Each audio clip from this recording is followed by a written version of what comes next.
Programang ito ay rated SPG. Striktong patnubay at gabay ng magulang ang kailangan. Maaaring may masiselang tema, lengguwahe, karahasan, sexual, horror o droga na hindi angkop sa mga bata.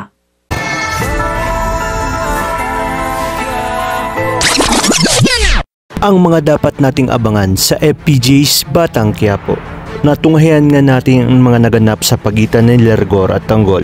Mukhang nakaramdam naman ng pagsisisi itong si Rigor sa ginawa nito kay Tanggol matapos siyang sabihan ni Mokang ng mga masasakit na salita. Sa kabilang banda, tiwala naman itong si Rigor na walang nakakita na malapit kay Tanggol sa ginawa nito kay Tanggol para tumistigo sa mga ginawa niya, at harap-harapan niyang sinabi dito kay Tanggol na hindi niya ito anak.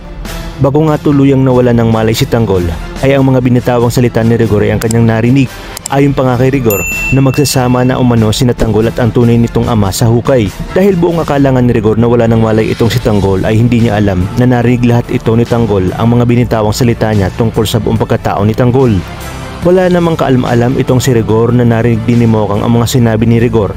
Kaya laking gulat ni Mokang sa mga narinig niya tungkol sa pagkatao ni Tanggol. Nagulat na lamang itong si Rigor na biglang sumigaw itong si Mokang at bakit umano nito nagawa ni Rigor sa kanyang sariling anak. Samantala, agad namang tinulungan ni Mokang itong si Tanggol para magamot agad. Pinalabas naman ni Rigor sa mga kasamahan niyang pulis na nanlaban umano si Tanggol, kaya wala na nga siyang nagawa kundi barilin ito para ipagtanggol ang kanyang sarili. Ngunit inalmahan naman ito ni Mokang dahil ayon sa kanya, hindi totoo ang sinasabi ni Rigor dahil nakita umano ng kanyang dalawang mata na hindi nanlaban si Tanggol at wala ngang awang pinagbabaril ito ni Rigor. At dito nga diretsahang sinabi ni Mokang kay Rigor na kaya umano nagawa ni Rigor ito kay Tanggol dahil hindi niya ito tunay na anak. Sa inyong palagay, paniniwala ang kaya ng mga taong nakarinig ang sinabi ni Mokang na kaya nabaril ni Rigor si Tanggol dahil hindi niya ito tunay na anak?